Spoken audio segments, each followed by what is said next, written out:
All right, ladies and gentlemen, welcome to part two of our podcast today. And I'm in the studio with Uganda's best rally driver, Mike Mukula, of course, Junior. And you won't believe it, he's also a national basketball champion. Mikey. Yes, sir. Man, you're too talented. Too talented. You are a champion in basketball with City Oil. Yeah. Take us through your basketball journey. I mean, I know Mikey because of basketball, not rally driving. Yeah. That's where I'm more familiar. Yeah, I'm just probably synonymously known right now with rally. Okay. But my first love was basketball. Is basketball. And I always pay homage to it because it's the one that built my character. It's the one that gave me a lot of the principles I use right now in life, in rally. The reason some of my competitors suffer is because I first had the excuse of playing basketball. So I know what competition is like. Okay. Yeah. I mean, I used to watch you at the flats. I had no idea what basketball really means. Yeah. I used to come to Block 15 when we were kids, and I used to see you schooling guys. I mean, you also played with the Earthquakes, right? Yeah, I played with Earthquakes. I used to train with them. Yes, to train with them. I used to play with train with the Blue Jackets, with Power. I used to play a lot in the flats, YMCA all the time, sharing. Then it became KIU, then back to sharing. Yeah. I used to play a lot at sharing. I used to play at Lugogo. So yeah, Kabira, my Kabira guys. Yeah. So I want you to take the fans through how you began playing basketball. What made you fall in love with basketball? When did it happen? Was it in primary school? Was in primary school. What made you fall in love with basketball? So basketball, I had a basketball. Actually, came through disappointment. I used to love soccer. I loved soccer so much. What fan were you? I used to be a striker. What team did you support back then? Brazil or something? No, that time I was young, as a kid. This was in primary school. Okay. So I didn't care. I was all over the place. I was in probably SC Villa, then Arsenal, then I was all over the place. Yeah. And so I used to play soccer a lot. I was a striker. So I remember that time I took some time to come. We were playing at Old Kampala. Yeah. Old Kampala school, the one in Old Kampala. That's where you went for primary school? No, I went to Kampala Parents. Okay. What then became City Parents, and then I think Lohana. It's now Lohana. Okay. But I was in Kampala Parents then. So it came through disappointment. I came a bit late. So I found these guys had formed a team. And they kind of pushed me out. So I felt bad. So I remember the coach told me that, Mike, since your number has been taken, you go and I think it was planned because it really hurt me. So they told me you go and be the goalie. So I'm like, how do I move from a striker to a goalie? So from a striker to a goalie. So I went to play. Yeah, I used to like scoring. Now they're telling me block score. So I went to becoming a goalie. So when I went to being a goalie, and this is on the same day, by the way. So when I was there, we didn't actually have an official goalie. Yeah. So I was supposed to become the official goalie.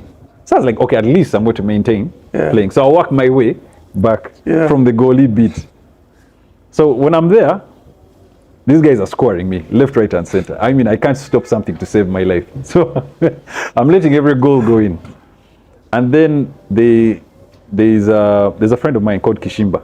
Yeah. He's in Tanzania now. He also loves rally. So Kishimba decides that, let me try the goalie thing. So I pull out of it because that time my mind wasn't into it. Yeah. I remember I think I was in P6. So I pulled out, I go to the side, I leave him to stand in goal. So you went to the bench? No, not even the bench. I just went on the side. I was just annoyed. Annoyed with the whole thing. And Kishimba was doing amazing. They didn't score anything after that. He was blocking every goal. He was stopping everything. He was playing it right. And the irony was he had never played soccer. He never played soccer. He was one of those kids who he wasn't even known for playing soccer. Yeah. And immediately, so on the same day I lost the striker job, and I also lost my goalkeeper job. So that was it. That was it. So that was the end of my soccer career. Then I remember there was a teacher who pulled us. In primary school? It's the same day. All this is happening the same day. So the teacher pulled us and said, students, there's this new game. It's American. It's so popular. It's becoming popular in Uganda. Let's go, let's go. So he starts picking tall people, and I so happen to be one of the tall people. So he picks me, says, you come, you're tall. So they carry me when I'm angry, it's so big, and so they carry us to the basketball court. And I had not seen basketball live. So when we were getting there, I see the kids. That basketball court was at school, huh? Yes, it was in the old Kampala school, just in the school, just at the back. Okay. If you go slightly in the back. So I see them, they carry, and then I'm getting there and I see some of the kids playing. By that time, they look like men. And I'm seeing them playing, and they were doing amazing. I could not, I was like, wow, why don't I, try this? So they give us the ball, and we keep trying. And I remember one thing that happened to me is I got so embarrassed. I remember they passed me the ball. I caught it. It hit my fingers. I think every basketball player knows that pain. Yeah. And I fell down, all in the same goal. Then chicks came and grabbed me. They're like, sorry. So I was like, this is probably one of my worst days ever. But of course, me being who I am, I was stubborn, and I was like, you know what? I lost my striker job. Yeah. I've lost my goalkeeping job. I'm not losing the basketball. So I started playing then. Yeah. But I really didn't take it seriously until I got to Kaboja, S1. And the person who came and literally drilled basketball into my head was Ivan Enabu. Yeah. Yeah. The great Ivan Enabu. The great Ivan Enabu, yes. So he came around, and he used to always call on me. He would be like, Mike, you can be good. He believed in me more than I believed in myself. That was in senior one? That was in senior one, yes. You guys were in the same class? Same class, same cube, just beds apart. Wow. So, and he was good. He was already good. He couldn't lay up to save his life. He was good in senior one? He was good in senior one. He was one of the best dribblers in the school. What? Already. But he couldn't lay up, he couldn't shoot. So we all had our limitations. Yeah. Now me, I could shoot. So we couldn't lay up. So I remember that was a perfect combination. Yeah, it was a perfect combination. So we just kept pushing ourselves like that, and that's how my basketball career started. So Kaboja is actually known for being one of the best high schools in Uganda when it comes to basketball. I mean, you've had legends come out of Kaboja. A few I know. Ken Balejusa. Yeah. Oh wow. Yeah. Ivan Enabu. Of course, you told me about Garnett sometime. Yes. How was Kaboja as a basketball school? I think Kaboja is where my competitive spirit came from. Kaboja had such a high competitive area. I mean, the environment there was so competitive. It didn't matter what sport you were in, whether you're in rugby, whether you're in soccer, whatever you were in, you had to be good.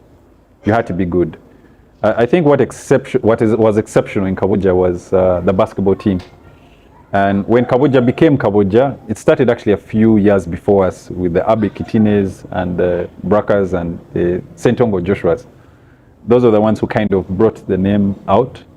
But when Kaboja was affiliated with winning was when Ken Balejusa, myself, Ivan Enabu, Alan Tauda, several people. Yeah, those are all legends in the game. Yeah, who are legends in the game today. So is when we came up, and we were unbeatable. That one I will say it proudly. I will say it anytime, anywhere. Yeah. We were unbeatable. We went a whole season in Uganda, and we had 100% record. We were not beaten. Wow. Yeah, and we were led by Ken Balejusa, who, as good as we were, all of us were really good. Ken was exceptional. Ken, there was like extra 2 levels to Ken. And then there was the same class? We were within the same class, so we were always we were a class below Ken. So Ken had his class, and then us, we were just a class below him. Okay. But it was so competitive. I remember even the Uganda national team used to try out with us. The national team? The national team. With which players on the national team? This is Stephen Omonyi in their prime. Wow. Norman Bleak. They will attest to this. They used to come to Kaboja. And this was the national team probably when it had its all-star caliber legends on the squad. The Malinga brothers. The Malinga brothers, yes, they would come to Kaboja. And we still wouldn't lose. You used to beat the national team We would beat the national team, yes. A high school team? Yes. Wow. As history would document it, yes. So was it the principal who really supported the basketball, or? We had Mr. Chibazo. who was now known in the media. Yeah. He's a presenter in the media. But I don't know if he still teaches. But he was very passionate About basketball. about basketball. And I think beyond that, he was even very passionate about us as people. And he would talk to us, he would be involved in us, he would always try to encourage us to always do the right thing because he always wanted his team to be safe. So the school also supported us. We would play as many tournaments. Within the school itself, they would always structure some form of tournament. So at every point in time, we're always playing. So we're always playing competitive games. Yeah. And it gave us that advantage. So by the time other games came, we were playing each other. And already the school was good as a school. Yeah. So by the time other teams came against us, it was like pick up to you guys. Yes, it was. Yeah, we were very good. We were good. In Cambodia, we were good. I'm actually very excited. You began your basketball journey in a high school. Yeah. Most players in school these days, the first challenge is going to the basketball court. I mean, just like you said, the first time you went to your primary school basketball coach, you found good players, and most players would walk away. I mean, you stayed. Yeah. How was it the first day you went to the? I know you said Ivan really encouraged you. Yes, he did. I mean, how was it the first time you went to the court and these of Ken were there, the Garnets and everything? No, the first time the likes of the Kens and them were not as good. I mean, I think what made us good is the school had a policy. That time it was still new. So like every school, they first bring in the best. Sorry, they're basically trying to market the school. So they would also bring in sportsmen. Yeah, like on bursary. Yeah, yeah. So we had a lot of sportsmen that were really good at basketball that came to the school. So we had these people to look up to. And some of the sportsmen who just so happened to be good was now like Dennis Enabu, who was Ivan's big brother. Big brother. So these are the guys who guided us. And that time I remember to play on the court, you had to be really good. So for us, literally from class, as soon as the bell would ring, we were literally 1 foot out the door.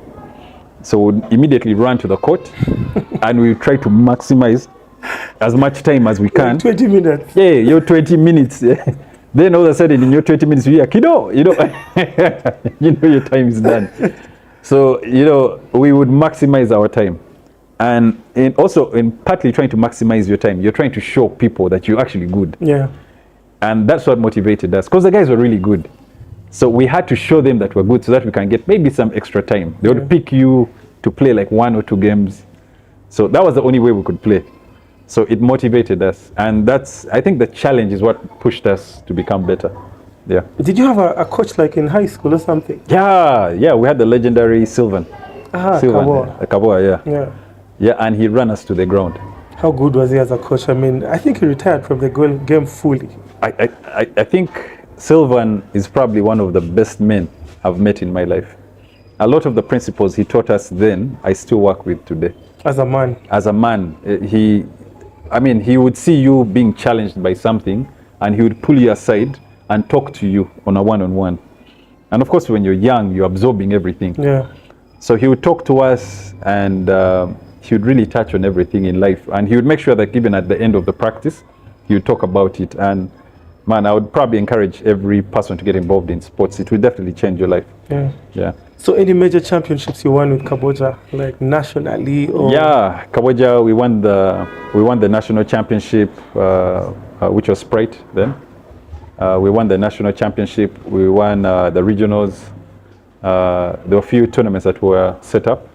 All the tournaments that were set up, we used to win them.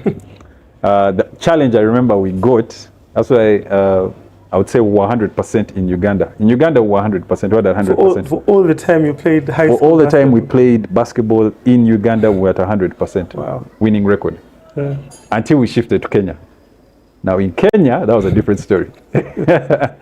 Kenya, they beat us. We got beaten by Maseno and we got beaten by St. Andrews. Yeah. Just twice? Just twice. We just lost twice. Any memorable championships you won back then with still Cambodia? I'm excited about Cambodia because... Cambodia, I would say it was Sprite because the irony was it's Sprite in that that time Cambodia, the highest it had ever gone was quarterfinals. In Sprite? In Sprite. Before you guys? Before us.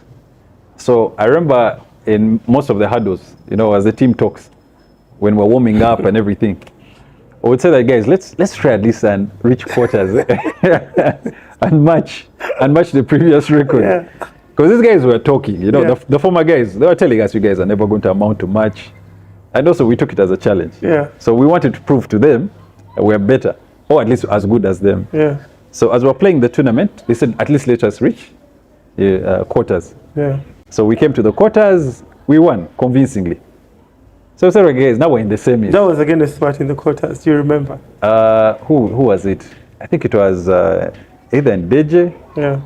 I think in Deje that time. So you beat them in the quarters? No, it was Chambogo. Chambogo. Yeah, there was Chambogo. Yes, Chambogo. Then the semis was in Deje. Then the finals was Kitante, and Kitante was a powerhouse. It had what, guys? I know Kitante was just a powerhouse back then. Kitante had, I think they had the UN because they had every foreigner. They had every foreigner there. They had people who were playing in the league. The Pippins. Yeah, they were in Kitante. They had people who were very experienced. Yeah. They were also champions in the league in Kitante. Yeah. They had been dominating the basketball scene in high school for a long time. Yeah. So before Kaboja, there was Kitante. Before Kaboja, I think only Makere had tried to dethrone Kitante once. Yeah. But Kitante had a 10-year. That was Marcos. That was Marcos. Yeah. That was Marcos. But Kitante had a winning streak. For 10 years. For 10 years. They were unbeatable. And they used to win convincingly. It was almost known. Yeah. Kitante is there. You guys book second, third place. Yeah. Yeah. So when we came, we broke that seal. And I don't think they have been as dominant since. So when you beat them, that was it? No, for us, we mostly wanted to be the guys who dethrone the great Kitante. Yeah. Yes, and I kind of understand. I'm a pro City Oil, and I'm City Oil by heart. Yeah. But I know what it feels like to go for a tournament and you want to beat the dominant team. Yeah. Yeah, I know how it feels. Yeah. Yeah. Yeah. So something high school players usually face as a challenge in school. I mean, it's the girls. I mean, ball players. I don't think it's only basketball. It's everywhere, even rally guys. Even rally guys. I mean, we always face challenges with the girls. Yeah. I mean, you tell us about it. How you fought that challenge? I didn't fight it. You overcame it. I didn't overcome it. I let it. Like a superstar. No, I can't lie. What made me want to play basketball even the more were girls. Yeah, of course. Yeah. You go on the court, they're screaming your name. I mean, who wouldn't? Who in high school doesn't want the girl screaming his name? I mean, that's why we were playing. Yeah, of course. So I didn't see it like a challenge or a limitation. So it's like a motivation. It was a motivation by far. I mean, okay, let's get into your Ugandan champion. I mean, not everyone is a basketball champion. I've played in the league for quite some time. Yeah. And I'm not still a champion. Yeah. Tell us about City Oil as an organization. Yeah. I mean, these guys came and they have dominated for past what? How many? 10 plus years? 10 plus years, yeah. How was City Oil as a team? I mean, tell me your experience in City Oil. My experience in City Oil was, the funny thing is... How did you guys begin that team? Because I know you're one of the founding members. Yeah, we began it by, we were playing pickup in Kavira. So we were playing pickup in Kavira and people used to just play. Yeah. And these were like retirees. What is the guys called today Wazee. Yeah. The team is actually called Wazee. So we started out just by playing in Kavira and people used to play. And Haji, who's the patron and I would say chairman and the main visionary of the team. Yeah. Haji just had this idea. He's like, guys, we seem to be good enough here at Kavira. Yeah. Why don't we just form something casual and go and play in the league just to keep fit, And then they first went. The guys bought into the idea and they went. I initially didn't. In the lower division? Yeah, Division 3. That time it was called Division 3. Yeah. So I personally didn't join them initially. So at a later stage, the team wasn't doing too well. The City Oil team wasn't doing. I think we had that time we had a 50-50. Yeah. We were winning. Losses and wins were the same number.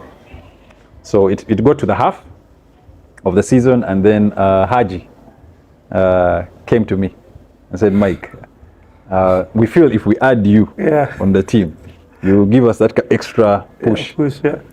So me at the time I hadn't played for a long time because I just come back from America. Yeah. So I hadn't played the whole time I was in America and in Uganda for the time I was there. So I didn't feel like I was back in that shape. But Haji is a good friend of mine. So when he asked me, if we can, at first I hesitated, but he explained to me his dream.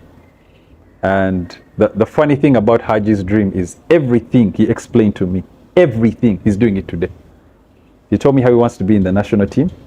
Yeah. He told me how he wants to push Uganda on the map. He told me how at some point NBA people will start looking at Uganda. He told me how he wants to make City Oil dominant. Yeah. And this is someone talking to me at the time when we were still in Division 3. Like 10 years ago. And not even 10 years. This is like probably 15 years ago. And this is him expressing to me his dream. So I always respect people with passion. Yeah. And especially if they mean what they say. And I could see it and I could feel it in Haji that what he was saying, he meant it. And I just had to be part of it. So that's what motivated me. Yeah. So I joined the team. I remember we lost our first game. Guys kind of blamed me. But we won all the games thereafter. And then we lost in the finals. I think we lost to Blue Jackets. Blue Jackets, huh? Yes. In the Division 3. Yeah, Division 3. Was it Blue Jackets? I think it was Bushcoat. Bushcoat. Yeah. Bushcoat, yeah. Bushcoat, yeah. I remember Bushcoat, that. yes. MacGyver. Paul, MacGyver. He punished us. It was a MacGyver. problem. There was a problem. MacGyver punished us.